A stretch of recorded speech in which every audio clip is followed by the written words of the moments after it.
Harka fuunee jira jirtu nageenya waaqayyoo bakka jirtanitti isiniif haa baay'atu. Hordoftoota kee beekumsaalee har'a viidiyoo ajaa'ibaatii tokkoon isiniif qabadhee dhufeetii jira. Gara sana osoo hin darbiin dursaan namoonni chaanala kanaaf haaraa taatan sabiskiraayib gochuun miseensa chaanaalii kanaa ta'a. Akkasumallee sheer gochuun hiriyoota keessan biroo biraan qaqqabsiisa. Yaada keessan koomentii irratti barreessuu hin dagatinaa jecha.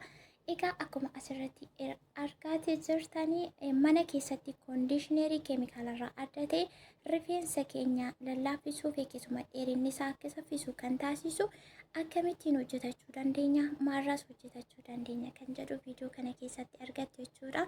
Kanaafuu turtii keessan aga xumura viidiyoo kanaatti.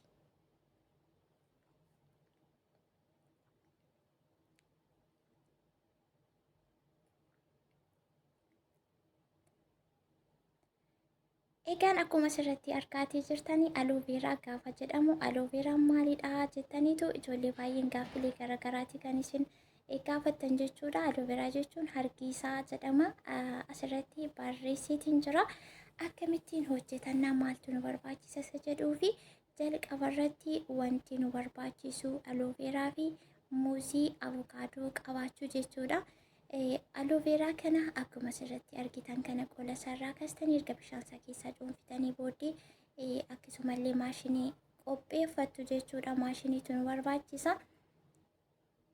Akkamitti koondishinarii hojjenna gaafa jedhamu waanuma ulfaataa tokko isinitti fakkaata jechuudha. Salphaadha hin hojjetattu mana keessan keessatti. Muuzii akkuma asirratti argaa jirtanii muuzii baay'ee lallaafaa ta'eef gurraacha ta'uu qaba jechuudha. Muuzii fireeshiin ofiisaa hin jajjabaata waan ta'eef rifeensa gaafa qabate immoo goggogaa jechuudha. Rifeensi illee akka jajjabaatu kan taasisu muuzii fireeshii ta'edha. Kanaafiyyuu muuzii fireeshii ta'e osoo hin taane muuzii mana keessa ture lallaafee qolli isaa irratti gurraachee ta'uu qaba. Avokaadoon illee akkasuma keessi isaa baay'ee sooftii kan ta'e ta'uu qaba. Kana booddee sana sadan erga walitti daballee booddee akkuma isiniin jedhee maashinii isiniin barbaachisa. Maashinicha kanas ta'e kanarraas adda ta'e mana keessan keessa kan qabdanitti hojjetachuu dandeessu. Wanni biraan isinitti dabaltan hin jiru. Oliif ooyilii fi alooveeraa avokaadoo wanni kana sadan jechuudha. Isa booddee haala kana walitti miksii gootanii erga walitti daaktanii booddee halluu kanaan isinitti mul'ata jechuudha. Wanti kun dhugaa dubbachuu fi baay'ee tokko bareedaa kan ta'e ooyilii kana yoo mana qabaattan itti dabalachuu dandeessu. In qabdan taanaan garuu oliif ooyilii yookiin zayituun isa jedhamu qofaatiin hojjechuu dandeessu. Yeroo baay'ee ijoolleen zayitii kana eessaa argannaa, eessaa bitamaa jettanii gaaffii garaagaraa dhiyeessitu. Yoo mana jiraate qofa yookiin suuqirraa argachuu dandeessan qofa itti dabaluu dandeessu. In taane taanaan garuu hin jiraanne taanaan oliif ooyilii yookiin zayituun isa jedhamu itti dabaltanii hojjettanii jechuudha. Koondishinarii kana baay'ee kan namatti tolu, rifeensa kan lallaafisuu fi akkasumallee guddina rifeensaatii fi avokaadoos ta'e muuzii akkasumallee alooveeraan baay'ee tokko barbaachisaadhaan yeroo baay'ee kan inni itti fayyadamuu fi mana keessatti akka salphaatti haala salphaa ta'eetiin hojjetamuu danda'u jechuudha. Kanaafuu egaa akkaatamittiin dibannaa maalitti dibannaa jettan ijoollee baay'een gaafa koondishinarii mana keessatti hojjetamuu danda'a jedha. Waanuma ulfaataa ta'e waanuma hojjechuu hin dandeenye tokko isinitti fakkaata. Haala ittiin dibattan haaluma kanaanii jechuudha. Wanti addaa isin addaatti itti dabaltan hin jiru. Haaluma kanaan erga itti dibdanii rifeensa keessan jalqabaa kaastanii haga dheerina rifeensa keessan irratti itti sukkuumtanii itti dibdanii jechuudha. Waan hojjetattan kana akkuma asirratti argaa jirtanii amma dheerina rifeensa keessanitti kan isinitti dibdanii erga itti dibdanii booddee guutummaa rifeensa keessanii daqiiqaa 10 kan ta'u masaajii gootu jechuudha. Masaajii gootu rifeensa keessan sirriitti masaajii gootu. Maaliif yeroo miiccan baay'ee lallaafaa ta'e itti gammaddu bakka dhuma isaa yeroo argitan baay'ee tokko namatti tola, nama gammachiisa. Rifeensi filamuu didillee baay'ee tokko lallaafii itudha jechuudha kan inni isiniif argamu.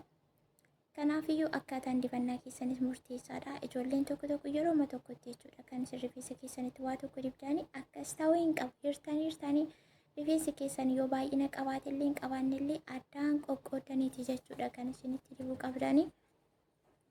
Warri rifeensa dheeraa qabdanillee obsa qabaattanii, warri rifeensa gabaabaa ta'ellee baay'ina kan qabu jira. Isinillee obsa qabaatan yoomiyyuu taana waanuma kamiyyuu gaafa fayyadamtan rifeensa keessanitti gaafa dibdan obsa qabaachuu qabdanii, sa'aatiitti kennitanii, yerootti kennitanii seeraan masaajii gochuu qabdan. Zayitiillee taanaan jechuudha.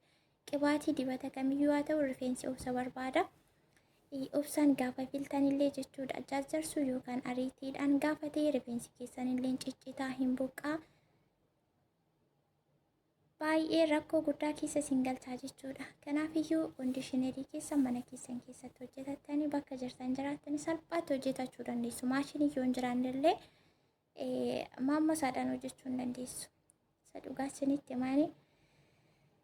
Kanaafiyyuu ijoollee keenyaa zayitii hindii wajjin mataa dhukkubsachuurraa birrii keessan garaagaraatti faffacaasuurraa waan akkasii mana keessan keessatti hojjetattanii itti fayyadamuu dandeessu. Ani rifeensi kiyyaa akkuma isin argitanii viidiyoo kanaan dura hojjedherraallee hedduu isaa arguu hin dandeessu. Baay'ee tokko jijjiirama guddaa kan agarsiisee fi akkasumallee dheerinni isaa yeroodhaa gara yerootti kan dabalaa jiru jechuudha. Galata waaqayyoo haa ta'u. Akkasumallee rifeensa dheerachuu didee caafinsarraa kukkutuun baay'ee bareedaadha. Anis akkasuma yeroo yerootti jechuudha kan inni irraa kukkutu. Egaa rifeensa maaliif irraa kutu, akkamitti irraa kutu kan jedhu namoonni gaaffii isinitti uumu yoo jiraate viidiyoo birootiin kan walitti deebinu ta'a. Har'a garuu kanan isiniif qabadhee dhufe mana keessa akkamiin koondishineriin hojjetamuu danda'a jettanii keessattuu gama tiktookiidhaan gaaffilee garaagaraa kan isin na gaafattan jechuudha. Tiktookirraan ani koomentii nama ol baase irratti viidiyoo hojjechuunis ofuma kootiin badaanatti hin tolu. Itti aansuun tiktookirraan viidiyoo dheeraa hojjechuun namatti hin tolu. TikTokii yaada nama fixachiisu jedhu garuu amma viidiyoon aga daqiiqaa 10 hojjetamuu ni danda'ama. Haa ta'u garuu achirraan natti hin tolu. Egaa